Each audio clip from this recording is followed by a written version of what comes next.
Bonjour à tous. Retour à la normale sur les routes ce lundi. Après un nouvel épisode neigeux, la circulation a été fortement perturbée ce week-end dans le Jura et le Doubs. De nombreux accidents sans gravité ont été enregistrés ces derniers jours. Hier soir, la préfecture a notamment réautorisé la circulation des poids lourds de plus de 3,5 tonnes. Dijon serre la vis pour les Airbnb. Les locations de courte durée sont dans le viseur de la mairie qui compte durcir les contrôles à l'avenir. Nathalie Kunders assure suivre la situation de près alors que près de 1277 locations sont proposées dans l'agglo. Pour l'heure, la situation n'est pas alarmante, mais elle pourrait évoluer, notamment depuis la loi Le Meur. Elle a été votée en novembre 2024, loi qui permet entre autres l'interdiction à la location meublée de tourisme dans les copropriétés. Le personnel soignant des urgences de Chalon-sur-Saône en a ras-le-bol. Un préavis de grève a été déposé ce samedi au centre hospitalier William Moret pour dénoncer les conditions de travail de plus en plus difficiles sur place. Les syndicats tirent la sonnette d'alarme alors que les hôpitaux sont saturés, notamment à cause des épidémies saisonnières.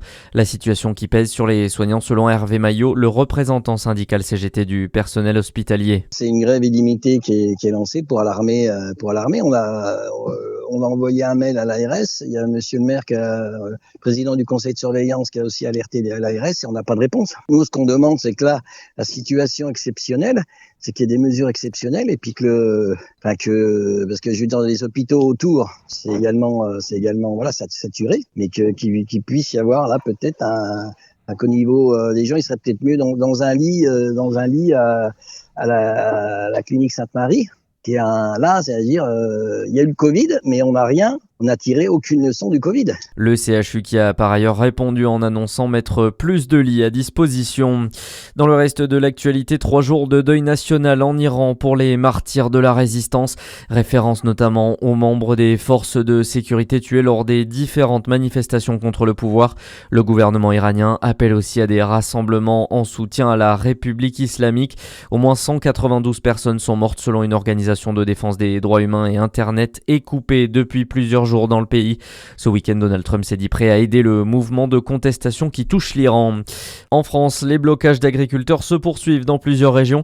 Ils continuent de dénoncer notamment le traité entre l'Union européenne et le Mercosur qui sera bien signé samedi prochain.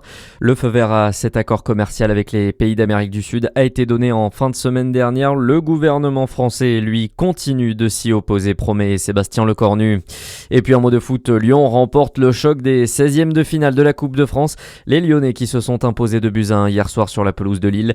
Notez également les qualifications de Lens, Nice, Le Mans, Montpellier ou encore Rennes. Ce soir, un nouveau derby parisien entre le PSG et le Paris FC à 21h10. À suivre votre météo sur Fréquence Plus.